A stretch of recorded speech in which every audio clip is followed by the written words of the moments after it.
Hello, this is a new episode of podcast from iBookBinding. Today our guest is Rita Udina from Barcelona, Spain. She's a paper and book conservator, and we're going to talk about her projects, about some questions related to book conservation and restoration, paper conservation and restoration, and answer some questions. Hi, Rita.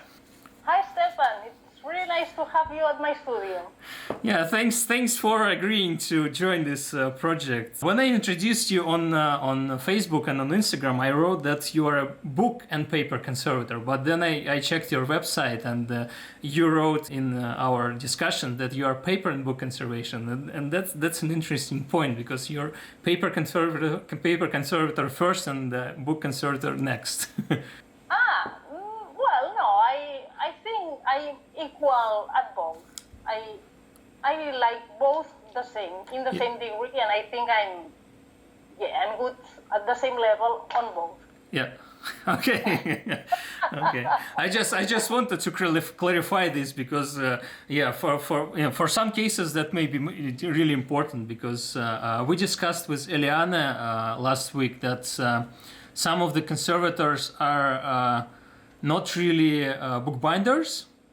And this can be a trouble for them to do bookbinding parts of work because they're working with paper conservation or leather conservation or some other cloth conservation, but they're not professionals who are working with bookbinding elements of the process. Yeah, I consider myself paper and book conservator or book and paper conservator, and I of course know a lot about bookbinding.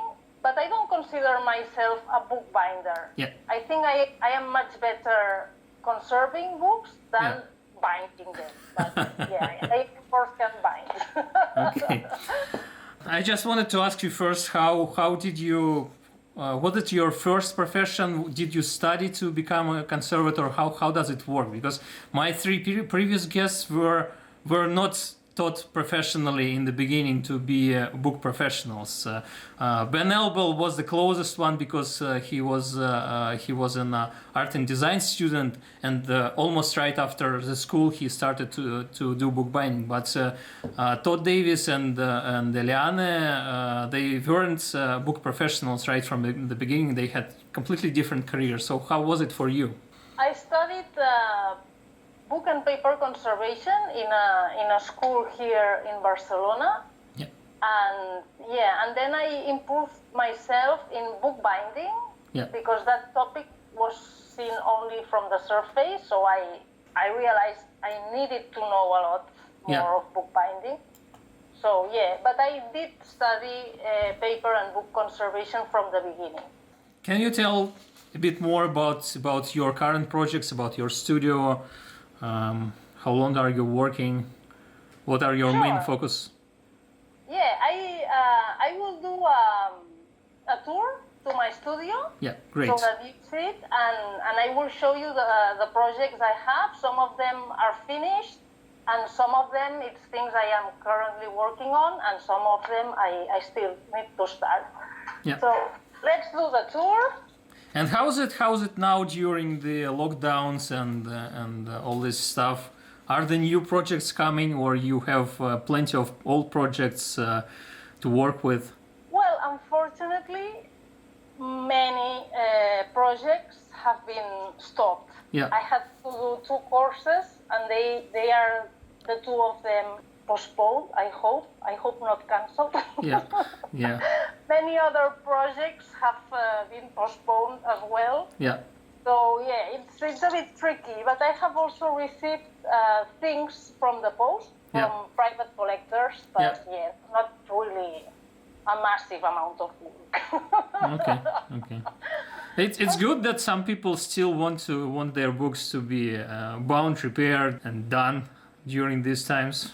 Yeah, because people has time, and they have time to check on their things. So this is the street where my studio is. So you see that's the door. Yeah. So, hold on. Okay, so welcome to my studio. Thank you. Yeah, that's it. Okay, wonderful. Vale, this is my studio. So here I have the stuff. I receive books that are to be done or that are already done. Yeah. This is my super vehicle. How I come to work. And I have this metal thing with magnets, so I can take the photos of the paper things in here. Okay, that's nice. See, it's really comfortable to work on the surface. Guillotine, a chopping board. Okay, this is a huge beast. Yeah. I have moved 3 times with this. Yeah. I hope I don't have to move anymore. So, well, here's a bit of a table to take the photos and all that. So I'm really, after moving 3 times, I'm really happy to have a table that I can sit on it. Yeah. And the table that I can work standing. Oh, because, yeah. You know that you don't always need to be sitting. So that was one of my main interests. Yeah, that's true. That's true. In my old workshop, I had 2 tables that were high and 2 tables that were lower, and I could work standing or sitting depending on the project, and that was really good. And the other thing was that all the students are of different heights. So some students preferred higher tables, and some students preferred lower tables. So that was quite useful for me as well. Yeah. So here I have 2 backing presses. Yeah. With this one, you can as well trim the edges of the book. Okay, so it has a plough. Yeah, I see a guide for a plough. So here I have storage space and stuff, and some. And that's a nice press there. Yeah, it's so small that I use it mostly as a weight rather than a press. Yeah, I have a similar one that I use as a weight a lot. So here I have some brushes and tools. So here's an artwork I'm currently working at. This is a print, a watercolor print, and I need to work on this. I don't know. On the folds? Well, yeah. Now it's all wrinkled because I washed it. But you see this stain? Yeah. I need to work on that. Okay. To remove the stain. So some sort of discoloration or something. Yeah, this was in fact bound on a book. Yeah. So that's how it was placed. And now you don't see it, but here there was a concertina attached. Oh, I see. To the book.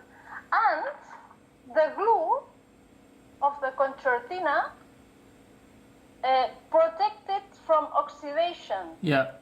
So, in fact, the stain is the rest of it. Yeah.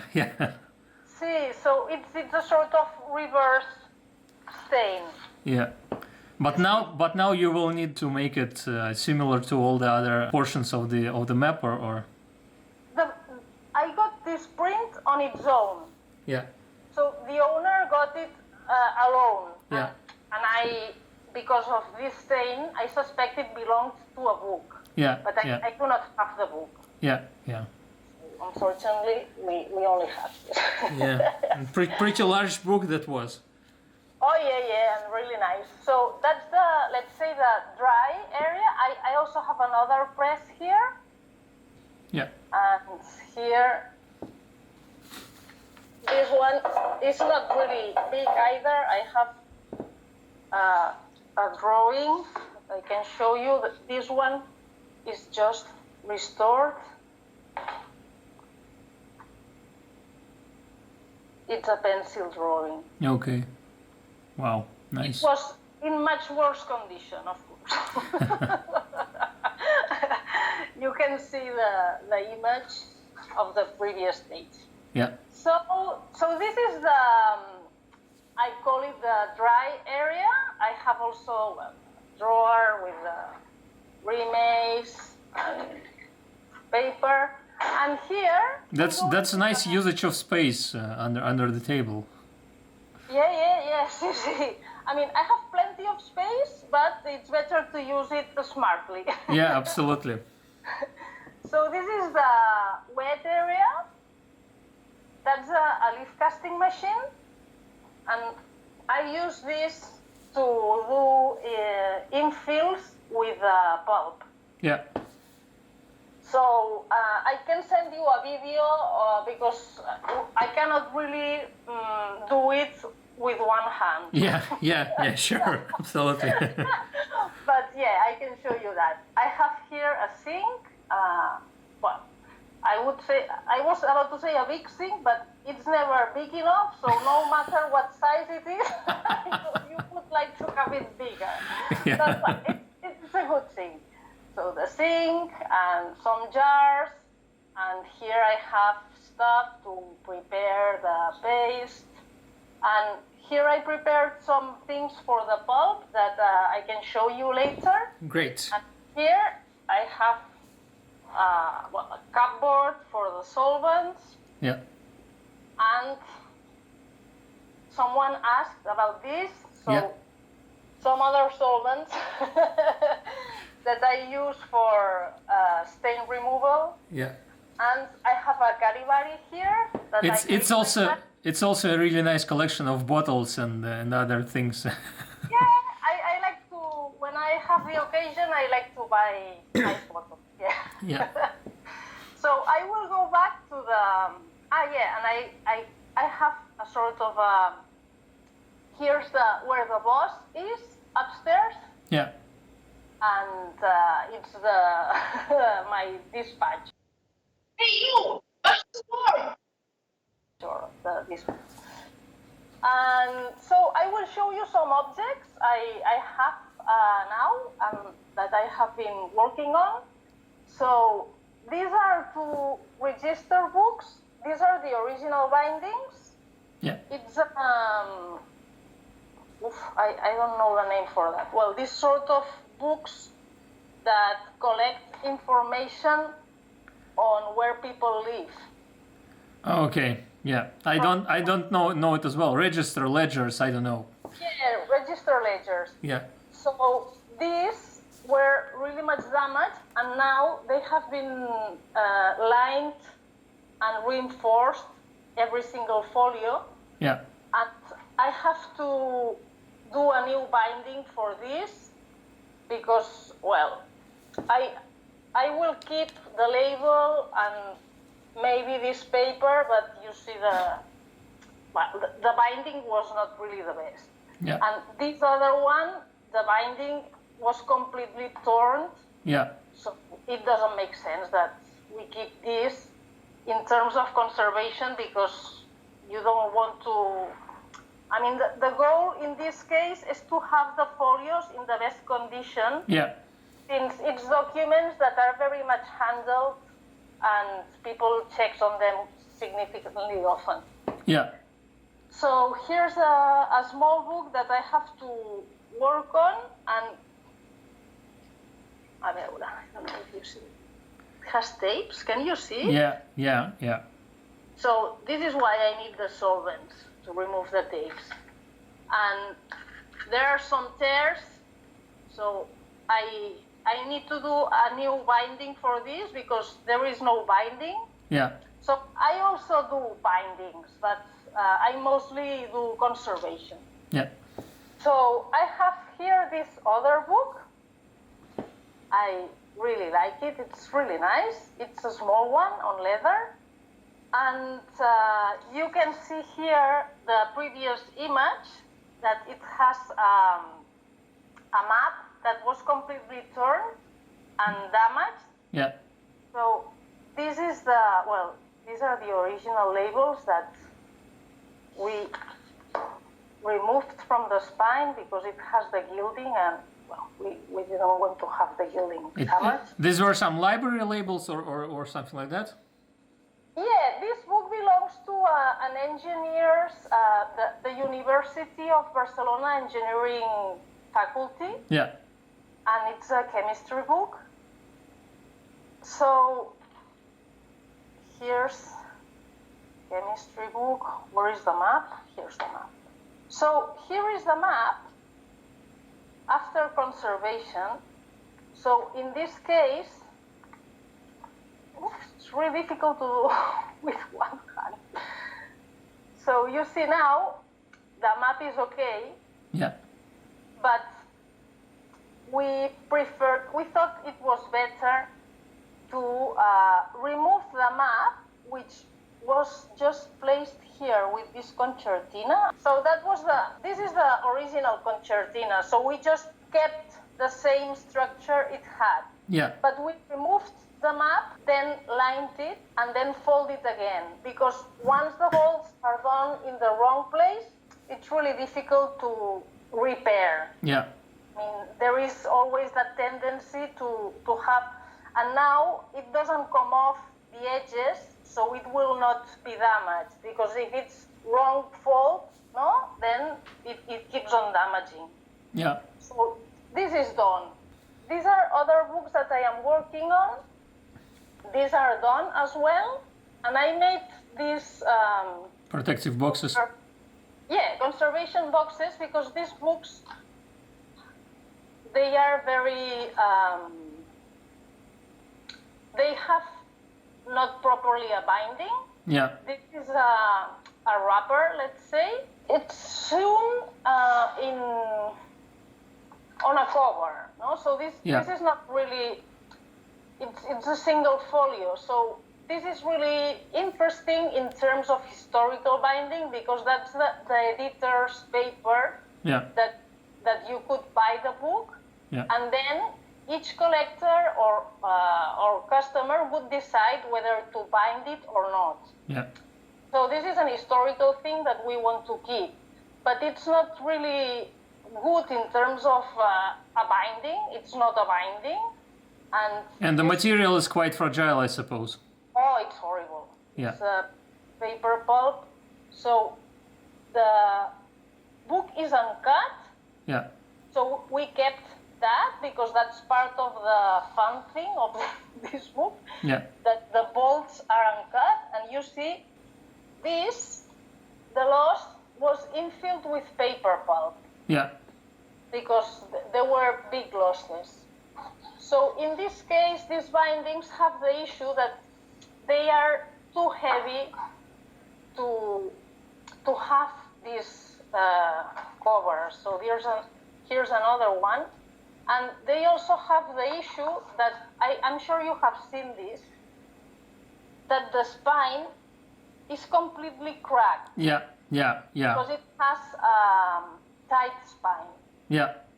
So what I do, I remove the whole thing and bind it again, but with a hollow back. I hope you will be able to see it. Yeah. So now, when we open the book, it's safer for the object. Yeah, it won't be damaged. Yeah, in this case, when we removed the original spine, there was still another one here. You see? Okay. So so we just kept the other one, and this one only had the back side of the back cover. Yeah.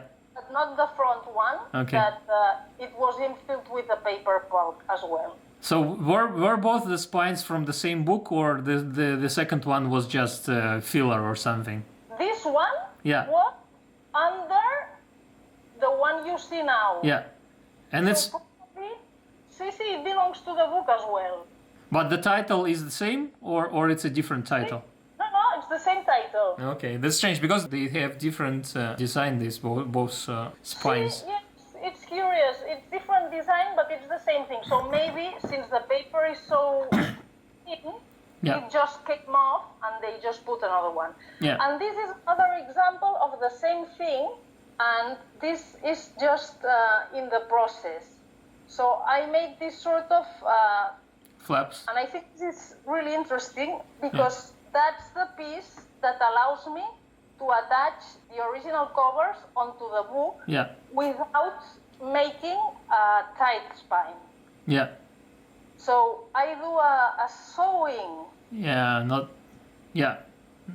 I do a sewing on top of the original, and this piece, so the sewing is sewn onto this piece, and this piece is the one which is attached on the covers. And what's the material? Here, this is Japanese tissue. Okay. But you can see it here, in this one, which is done. It's this part. Yeah. But in thicker books, we could do that as well with remade. So I just have a PowerPoint presentation uploaded on my YouTube channel in which I explain how to do this. Yeah.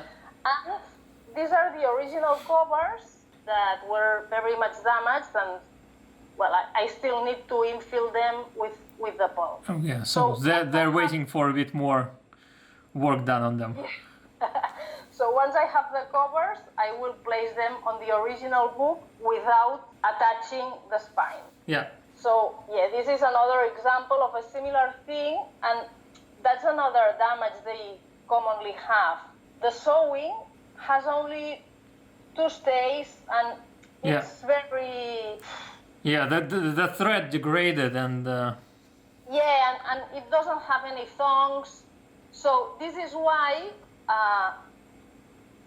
there is a secondary sewing to reinforce the original as well. Yeah. Okay, so here's another book, and this one is done, but I will show you the image of the previous stage. Yeah. It was horribly damaged with woodworm all over and losses on the parchment. Yeah, so it's parchment cover, yeah? Yeah, this is a Vellum binding. Yeah. It's from 1353-55, so it's from the 14th century. And I really like this binding because it has a rolled sewing on 2 different stays with leather tackets. Yeah. And this rolled sewing, it's not that common, so I really liked it. We had to redo it again, so I will just... And what are the... the stitches on the side of the cover are this is... keeping the folds in place. These are tackets. These are parchment tackets to hold together the fold. Yeah. The turnings. Yeah. So there are also inner parchment tackets. These are new. Yeah. And that's the book after infilling with all the losses. And if you have a leaf casting machine for this type of projects, is fantastic. I can imagine. Because you see the losses. Yeah, lots of losses. And many losses. So we kept the same structure the book had, and here are the inner parchment tackets. Yeah. And they are also new? Yeah, these are new because the originals had too much woodworm damage to keep on doing their function. Yeah. They were all broken. So we have just replaced them, and we are giving back the original parts of the sewing in a conservation box so that it can be studied. Yeah. But this reproduces exactly what it had. Well, exactly, but without damage. And this is the last page, and all this part is new. Oh, okay. So this is not parchment. This is paper that I just toned with pastels and glue, and we also reproduced the tackets for the turnings. So that's how it looks from. So it's not exact, but it looks good. And the good thing, I think the most important in these dramatic cases is that now you can handle the book. Yeah, exactly. You can work with it. Yeah, it's not an issue to work on the book. That's something that we discussed with Eliane last week. That's one of the most important, or maybe two of the most important aspects of restoration and conservation are to protect it for the future and to make it accessible for use, because often the books are falling apart and you just can't use them at all without damaging the book even more. Exactly. Yeah, I think other types of artifacts, such as paintings, they don't involve this handling need. Yeah. You can, the approach regarding criteria can be much different, but a book, you need to be able to flip the pages at least. Yeah. So there are some concessions you need to do in order to allow this flipping of the pages. yeah, exactly. Absolutely. Okay, so here's two other books that I think you will like very much, because someone asked about tricky things. Yeah. So these are wonderful books. It's the encyclopedia, and as you can see, it's a leather binding with a cat's paw decoration. I think it was made with ferrous sulfate, and this is the original binding of this encyclopedia. Yeah. And it has the most amazing plates and decoration. So it's a fantastic. It's metalworks or something. What? It's different stuff. Yeah, no, it's a wonderful book. So this is one of the, I think there are 30 volumes of the encyclopedia. Yeah. Not all of them have plates, but this one has the plates. So this is the original binding of this particular volume. Yeah. And the owner acquired another one which didn't have any binding. Yeah. So he asked me to sort of reproduce, and this is what I did. The thing is that the cat's paw, I did not use ferrous sulfate. Yeah. So it doesn't look, well, now I'm not quite satisfied, because a conservator is never fully satisfied by definition. But yeah, I mean, this is the reproduction, so I I tainted the edges, because I trimmed a bit this original book, which was a bit bigger. Yeah. And I don't know if you can see the end bands. Yeah. And so this is the original one, the original end band was not fantastic either, so we reproduced the end band in a similar way. So this is sort of a forgery. Yeah. Because it somehow pretends to do what it's not. No? So. Well, I'd say it's an imitation, because... it's an imitation, of course. But depending on who you ask, I mean, for me it's clear that this is new. Yeah. For you, it's clear as well. Yeah. No? But I also got other issues from the same owner, which had an original binding that was completely different to this one. It was a limp Vellum binding, and he wanted me to remove the original binding and change it and do something like this. Yeah. And I said no, because the original limp Vellum binding that you have it's really worth. I mean, you don't want to remove it. It will be much less valuable. Yeah. He insisted on me replacing the old binding, the original one, a new one. So after struggling a lot, it was a real effort to convince the owner. I came across a solution, because in that case, I also had to trim the edges, which had a sort of a marbling. Yeah. The edges were painted, and I said, no, you don't want me to trim these edges. And he said, yes, I want you to do that. And I said, no. Yeah. So at the very end, I could convince him, and he agreed for me to do a sort of a jacket for the bindings. So the new jacket had the spine similar to the others. So once on the shelf, you could think that all the books were the same. It masks it. Yeah. That was his main concern, that the shelf looked nice.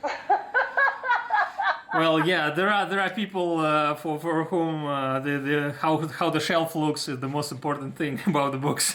Yeah. But it was a shame because the original binding was amazing. I mean, I really liked that binding, but at the end I succeeded in convincing him not to do it because I would have felt horrible. Yeah.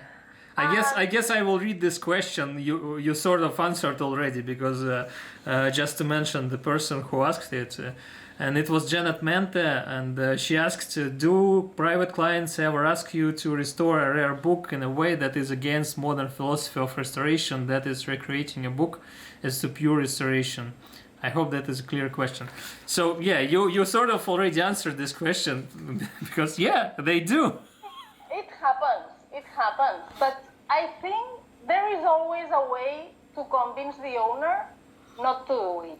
Yeah. I mean, I told him, look, the edges are beautiful, the end bands are beautiful, the binding is the original. I mean, at the end, I think I convinced him, telling him that it would be much less valuable. Yeah.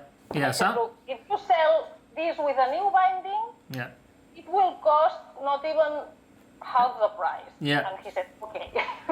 Yeah, for some this reasoning works, but not for everybody. And it's difficult. I know. Sometimes it's difficult. I know some professionals who wouldn't agree to work on the projects like this, and if the client insists, they just tell, okay, I wouldn't do this work at all, and sometimes these clients find bookbinders or book professionals who are ready to make these changes, and I'd say that's a bit unfortunate, because we're losing part of history with it, and it goes against many principles of many institutions and that are working in the field of conservation and restoration. So but that's how it is. Yeah, absolutely. And even if, for instance, these books that I removed the labels because you see this book, it had the labels, but I thought the gilding was worth not to have the labels. Yeah.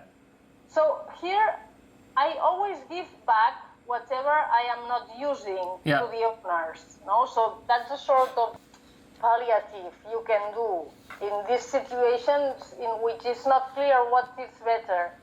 Yeah. And then that's their decision what to do with it. Yeah, but the problem is that I know this belongs to a library. They are very serious.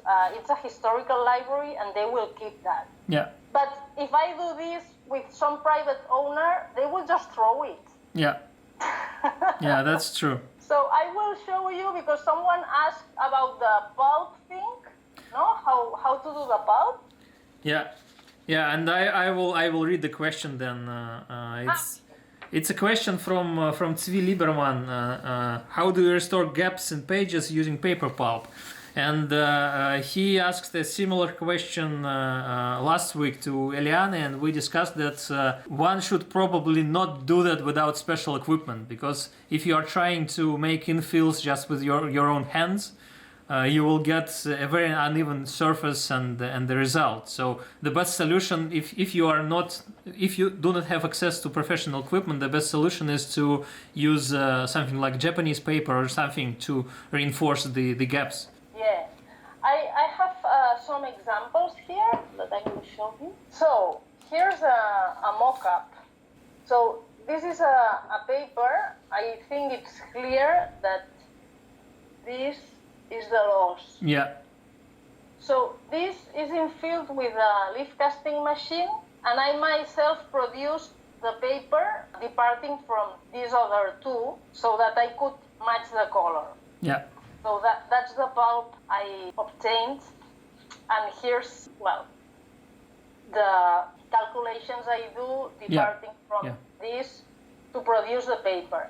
So if you do it by hand, you can do that as well, but the problem is that you cannot match the thickness. So I can do a mock-up for you. So here I have a mixer. Yeah. So this is a mixer. And for instance, I have a paper with holes that I want to infill, and these are my paper pulps that I can use for that. Yeah.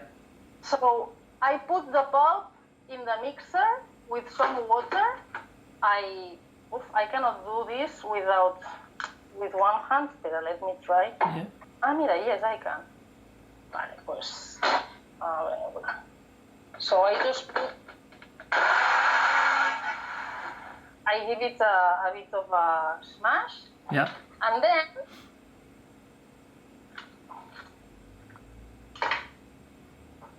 I have my ready pulp to use.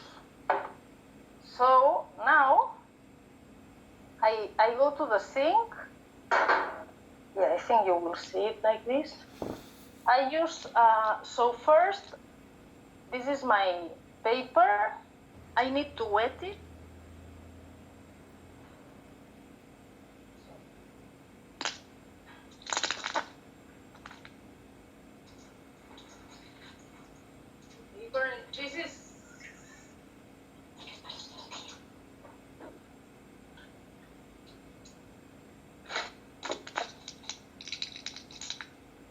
This is a mock-up, eh? I mean, you don't work that messy with an original. Yeah, absolutely.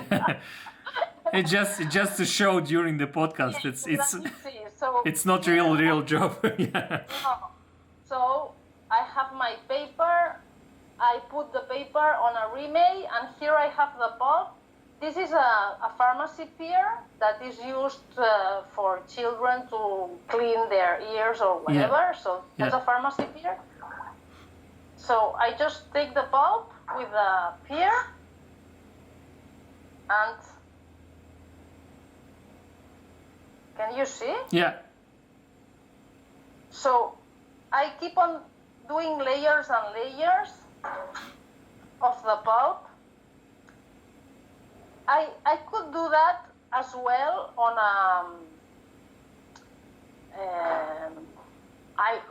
on a suction table. Yeah.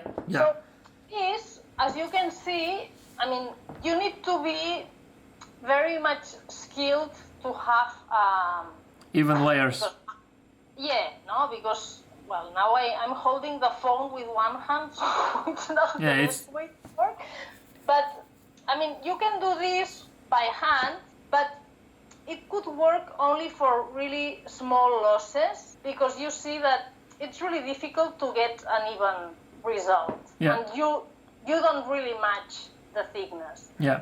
But if you have a leaf casting machine, you get a fantastic result. You just put the paper here, and then let the grid down. The pulp comes out from here. Yeah.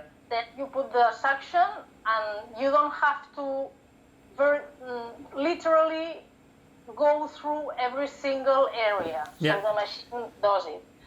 So yeah, I strongly, I mean, it's really good when you have books like the ones I showed you that have lots and lots and lots of losses. Yeah. If you have only one loss, it's not worth to use the machine, because it's a huge effort to, I mean, the setting of the whole thing, it's time consuming as well. So it's not worth to do for a single loss. And for small losses, you use Japanese tissue, and I have here another example. So for instance... Yeah, but then the machine is, I guess it's a pretty expensive equipment, so it's not that every hobbyist can buy it. It's horribly expensive, yes. So... It's really expensive. So, yeah, I mean, of course. And I only bought it because I needed to, for a particular project. for 15 years, I have been a conservator without a leaf casting machine, and I mean, I could leave. Yeah. But for some projects, you really need it. Yeah. Yeah, I can imagine. So yeah, I think I mostly showed you around all the studio. Yeah. So just to I guess finalize with this question, you can use leaf casting machine, but yeah, that's an expensive equipment. You can do it by hand, but it's tricky and it's hard, and it becomes trickier and harder for larger holes and larger lost parts of paper. It's a tricky process, and for many book restorer and the people who repair books, the solution is to use Japanese paper to make the infills. Yeah, Japanese paper, I mean, it works fantastic most of the cases. Yeah. I can show you, for instance, the register books. We did not use the leaf casting machine because there were not so many holes. There were only a few. Yeah. So it was not worth. So here, you see, this is the infill. Okay. So I'm not going to use the leaf casting machine for such small infills. Yeah. So in this case, there is the infill, and there is a lining on the two sides with Japanese tissue, because the paper is really brittle. So yeah, it's not always worth to have the machine, of course. Yeah, it's always a balance of time, money, and result. You always need to consider all these aspects. Yeah. Yeah. Okay. Okay, so should we move to some other questions? How do you feel about it? Yeah, you asked. So you told that it may be interesting to discuss we partly already touched the question of balance between conservation, restoration, and including new parts in the old bindings or new cases and that stuff. And that's a really interesting and important question, because as we talked before, some people want to have absolutely new bindings on old objects, and oftentimes it's just ruins the old book. But then for in some cases it's just there is no other way but to replace some elements of the book. So what's the balance? How do you find it? Because it's sure tricky. Yeah, I think to me, in conservation, the trickiest thing is not the technical part, but the criteria. Yeah. Decision making, that's the most difficult, because no matter what you choose to do, some people will hate it. Yeah, that's true. But well, if you won't do things because somebody will hate it, you will just do nothing. Because But that's so I always try to do things that I am satisfied with. Yeah. Because I mean, so I think there is no formula for that, because sometimes if the object is very much historical, you might accept to have it a bit more damaged, but less touched. Yeah. Whereas sometimes it needs to, it will go through a more aggressive or intensive handling, and then you need to protect the object as a conservator. I mean, you need to count on the fact that they will work on the object. Yeah. So there's no formula to find this balance. It's a personal decision that the conservator makes according to the customer needs. Yeah. And the object and the aspects of the project. Yeah. I cannot reply to that. Yeah.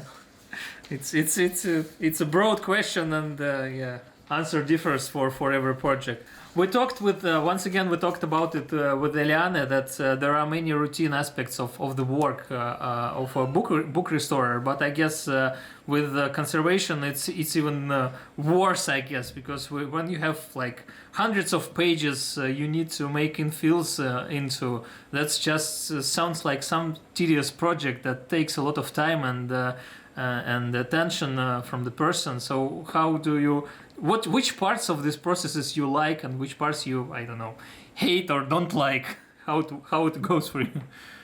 The thing is that I really like my job, and I don't think there is a part of it that I dislike particularly. Okay.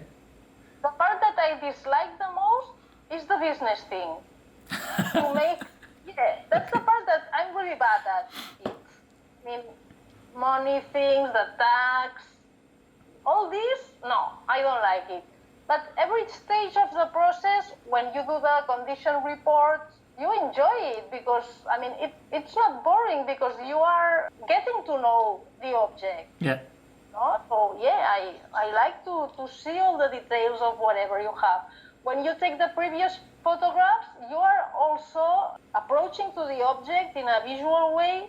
When you're doing the after photos, yeah, you are really all the seeing difference. what you did. Yeah, yeah, yeah. That's amazing.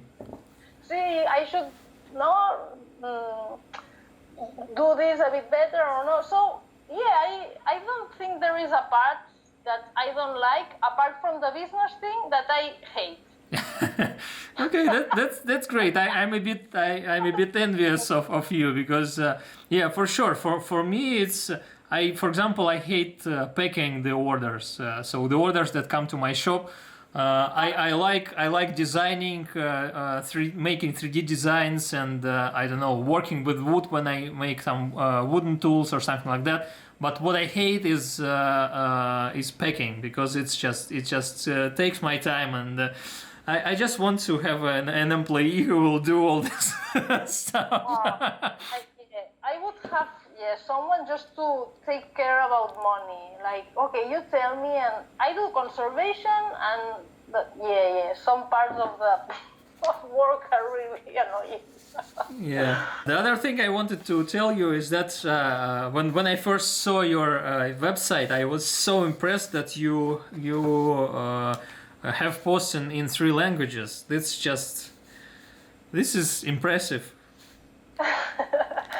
Well, impressive? No, it's just a huge amount of time. Yeah, exactly. That's why it's impressive. Well, I understand that you speak and write in 3 languages because you live in Barcelona. That's pretty reasonable. But then, yeah, it just takes 3 times more time. Maybe not 3 times because you already know what you are writing about. But still, translation is. You see, you need to link to each one. So yeah. But I wanted the blog to be international, and I'm Spanish native speaker, so for me it's not an issue to write in Spanish. Yeah. It's a bit of an issue to speak and write in English, but well, I do my best. And I could have skipped Catalan, because everyone who speaks and reads Catalan can read and speak Spanish. Yeah. But it feels really awkward for someone who lives in Catalonia. Yeah. It's like, no, if you speak to your mom not in Russian, yeah. No. Yeah. You don't speak to your mom in English. Yeah. You speak to her in your mother tongue. So I said, no, I will do in Catalan because that's I consider myself bilingual, but my mother tongue is Catalan. Yeah. And I would feel awkward to skip that. No way. Yeah, that's a great reasoning, and that's impressive. No, and I think, and this is another thing, that because of the popularity of English in everywhere, in the scientific language, we are losing a lot of vocabulary. Yeah. And at least in Spanish, it's really common that they use English words for things that we already have a Spanish word. And I think if you want your work to be scientific and you want to make it clear, you need to explain it properly with the right words. Yeah. So I cannot really do that in English because my level is what it is. But I certainly want to do my best to preserve scientific language, especially in bookbinding, both in Spanish and Catalan. I mean, that is heritage as well. And I am a conservator, so we need to preserve that. Yeah, that's true. I had, well, this happens with Russian language as well, and that's an interesting topic because since we moved from Russia to the Netherlands, in some cases it started to be a bit harder for me and my wife to express some things in Russian language because we speak so much more English language, and some things they are sort of closer in your mind in English, and some words and some topics. So yeah, I can feel that quite a lot. And there was one more thing I discussed with Ivan Gulkov, the owner of Mar de Hartie. It's a paper mill in Romania, near Bucharest, and he told me an interesting thing that there was a gap in tradition of paper making in Romania. So for several decades, the tradition was completely lost. And then in the 90s, people started to return to making paper. And some of the terms, some of the words they used, they were just direct translation from English. And he made a research and found that some of these processes had proper names in Romanian language in 19th century, and he tries to return these old terms to life. And it's a tricky process because many people are already using these English language calcs or something. So yeah. This happens much more in Spanish than in Catalan, because I think Catalan speakers all of us are used to switching from one tongue to the other. Okay. Whereas many people who speak Spanish do not speak English. Yeah. And surprisingly, they steal much more words for English. Yeah, that's a very interesting thing. Yeah. So, the next question from Piotr Wieteska. What are the popular ways of paper mending in restoration and torn pages? I'm especially curious about the state-of-the-art methods of mending and the ways for determining the paper type for filling the losses. I'm just assuming that Filmoplast R is not the only method, and it's also not the best one. I guess we touched upon this question just a bit, but yeah, there is this part about Filmoplast and state-of-the-art methods. Maybe you can add something. I have Filmoplast. Yeah.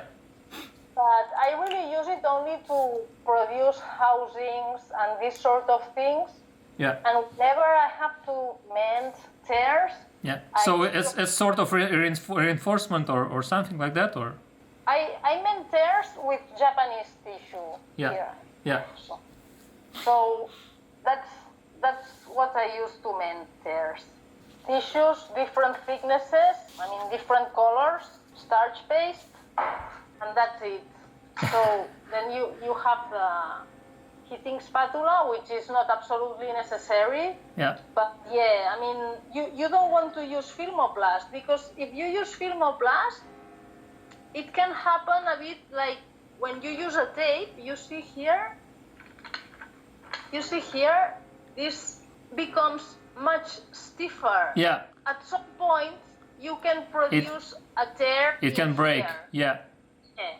You don't want to do that if you are repairing. So I rather use Japanese tissue. Yeah, and by the way, that's something Eliane sort of showed last week when we were talking about infilling with the Japanese paper. We discussed that you do not cut Japanese paper for infills with a knife. You tear it, so you have this gradual move from Japanese paper surface to the original surface, so it wouldn't break when it's bent.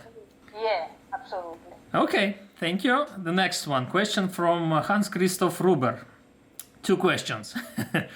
The most important topic for me is mold. I'm pretty allergic to it, breathing, and I often run into books that are slightly moldy at the spine, just barely noticeable from a slight smell. Reading them at home is impossible. I have to go to a park. Is there anything I can do? And I can relate because I work with books, but I have allergies to mold, to book dust, to like all the stuff that I'm working with. So I would suggest him to apply a really smooth mold treatment. Yeah. What is recommended is to use a mixture of water and ethanol in the proportion of 3:7, 3 parts of ethanol, 7 of water. Yeah.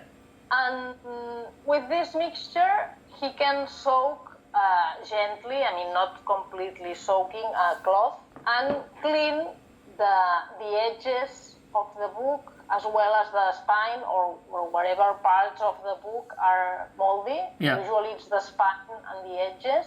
And I would only do that, and he should be careful not to damage leather bindings. I mean, if you are using that on a watery solution on a leather binding, you need to be aware that you need to check first. I mean, you don't use liters, just rub it gently. So I would only do that, and he can as well remove dust if there are vacuums to remove dust. So dust removal is very much effective because you're removing all the fungi in there.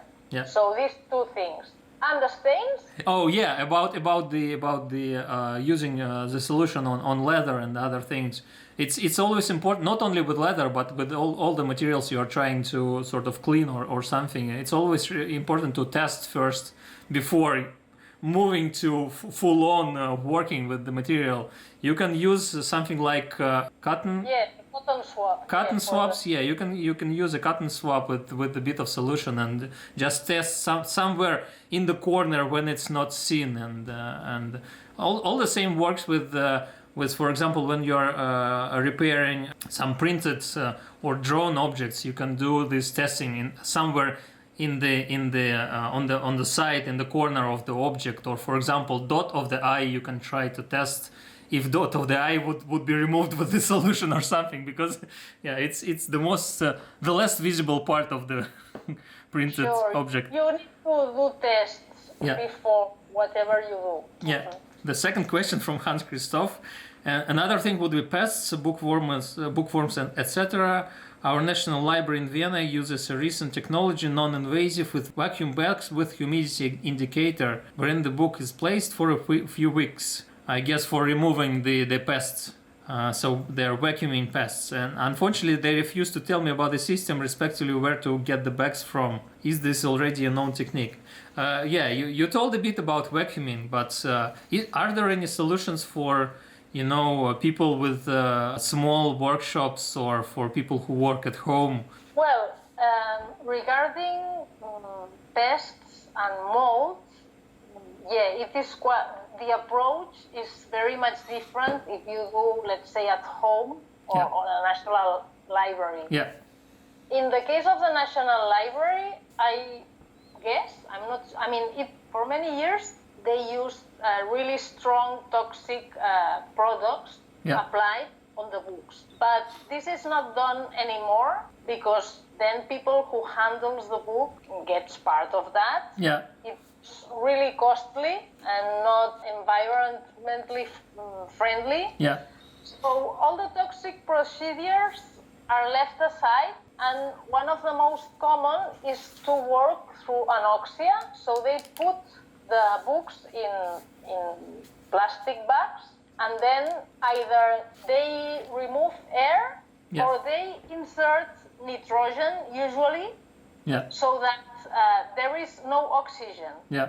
Once you remove the oxygen, whatever biological thing might die at some point. So you're not using anything. I mean, the air contains already some nitrogen. It's not toxic. Yeah. If you have a workshop, I don't have a nitrogen bomb, but if I had to do mold treatment very, very often, I don't think it's that horrible to acquire one. Yeah. So you could do that. Or you can as well use vacuum pumps to do vacuum and then have the same effect. Yeah. So these are other options. Or you can as well use the water and ethanol solution. No matter what you do, and this is the most important, I mean, there is no product, there is no method. End of these things is to have the conditions properly. Yeah. If you have a lot of humidity, you can put there ethylene oxide, you can put there whatever, no matter lethal you apply, you will have mold. Yeah, yeah, exactly. And pretty soon. You will have mold. Yeah.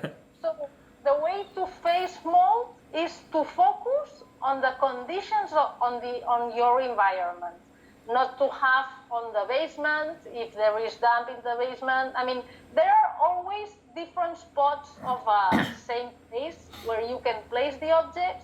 You can also use wrapping materials. I mean, there are many preventive things that you can do not to have mold. I mean, it's not a matter of applying a product, but of thinking what you can do on the environment. Yeah, but then there is the other thing. Well, if you have an old book that was moldy at some time ago, but now it's dry, the spores are maybe still inside of the book, so it may be still dangerous for the person who is trying to read the book. Yeah, that's why vacuum is very much recommended, because then you remove all that. Yeah, and the next question is related to this, by the way.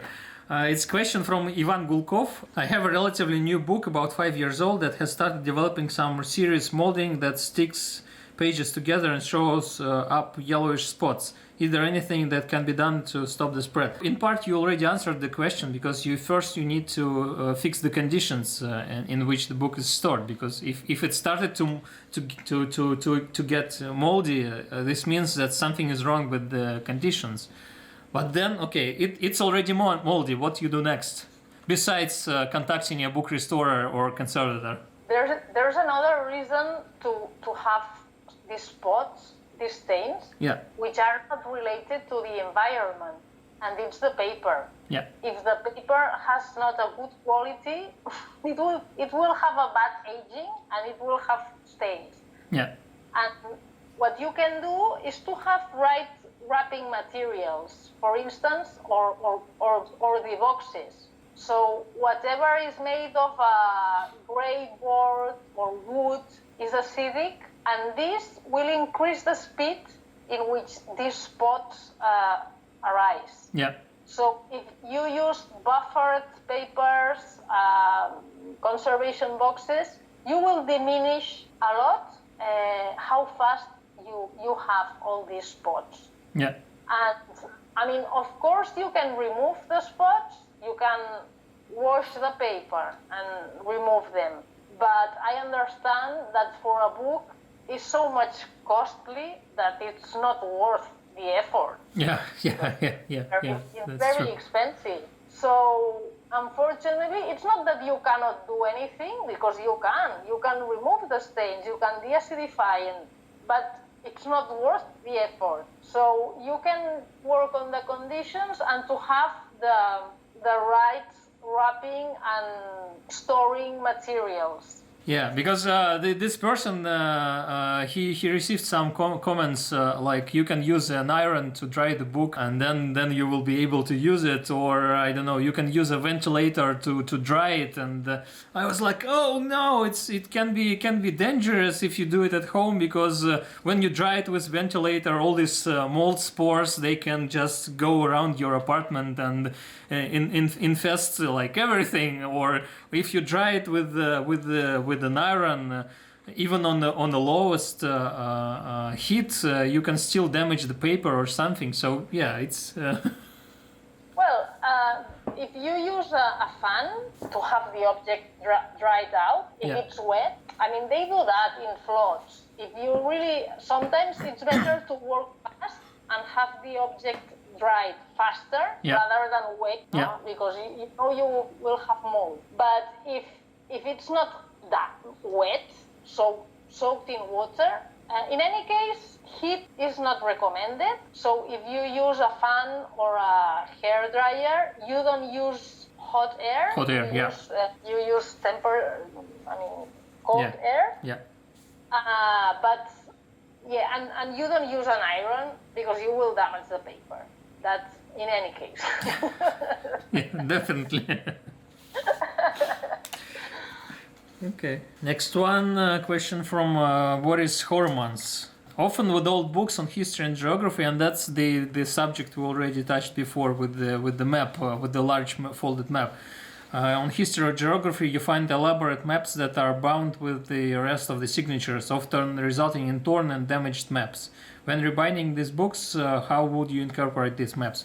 And by the way, you showed 2 books with maps, so you already have shown 2 examples of how to work with maps.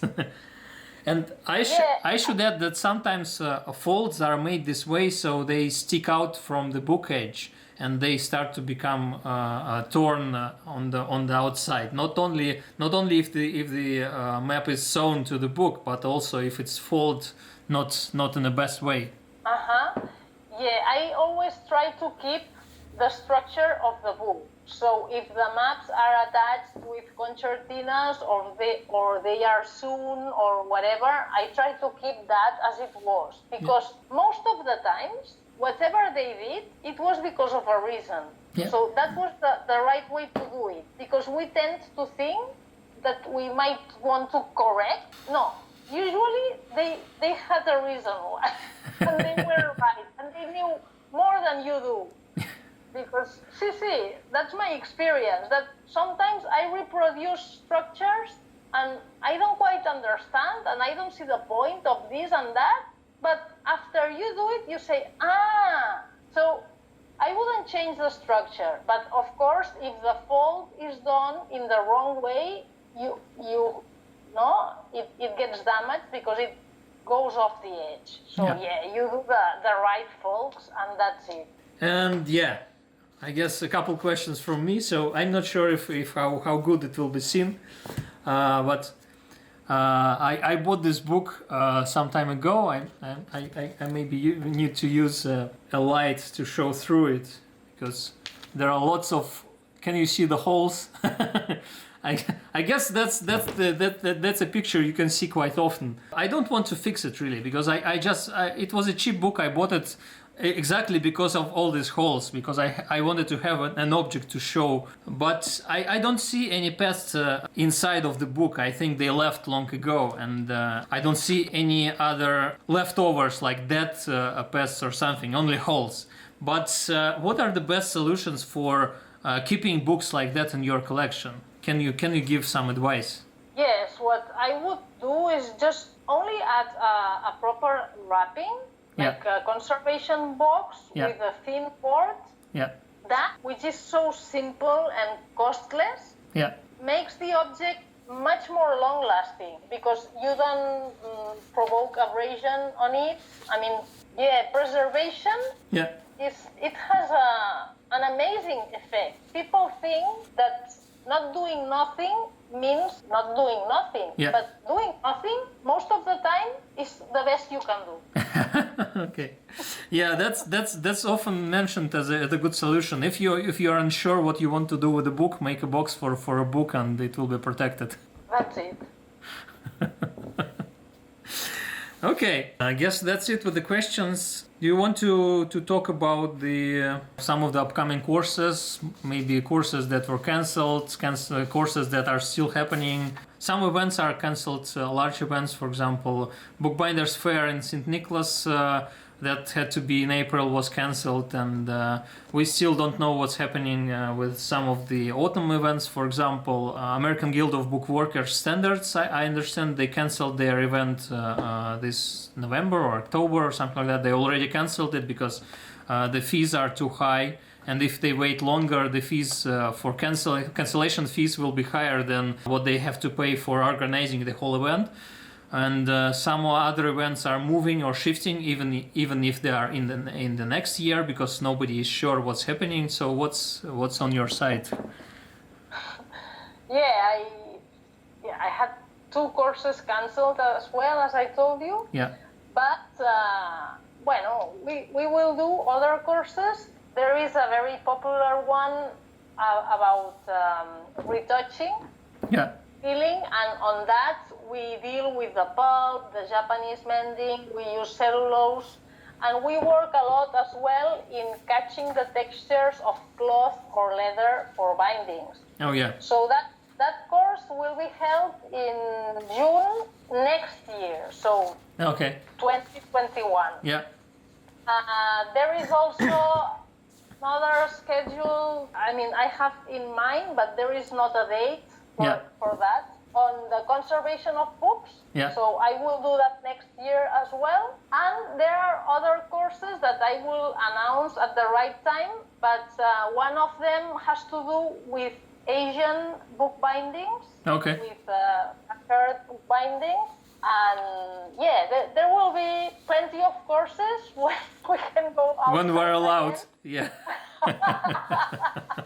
And if anyone is interested, they can just subscribe to my newsletter, and I will announce at the right time. Yeah. I will put the links below in the description of this video. Thank you. Okay, I guess that's it. I think we discussed all the topics we wanted to discuss. To get updates about future videos and future guests and other things, you can either subscribe on YouTube to our channel or subscribe to our newsletter on iBookBinding.com. Many thanks to all our supporters, all the community members, people who sent us questions, to patrons of iBookBinding on Patreon, where we share books for free during these months, at least until September. And we are not claiming any pledges from our patrons for these months. Unless you are a new patron, then the first pledge will be claimed from your credit card, but not the future pledges. Our next guest next week is Kati Saveljeva, paper marbler from St. Petersburg. We will talk about marbling, about some beginners things related to marbling and some professional stuff. We will answer some questions. So if you have any questions, you can ask them in the comments below or send them through any of our social accounts or through email. And if you have any ideas who should be our next guests, you can write about that in the comments below as well. So Rita, who would you recommend to invite as a future guest of our podcast?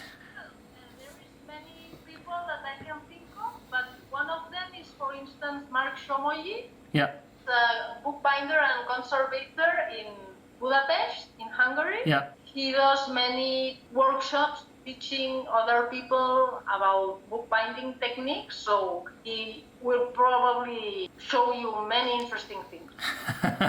Okay. Yeah, we met with Mark several years ago, and it was a really nice meeting, and I guess I will invite him a bit later this year. Fantastic. Okay, thank you very much. Thank you for this talk and for spending your time with me and showing your studio. That's an amazing studio.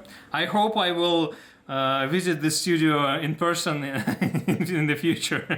Whenever you want, and thank you for giving me the opportunity. It was a pleasure. Thanks a lot.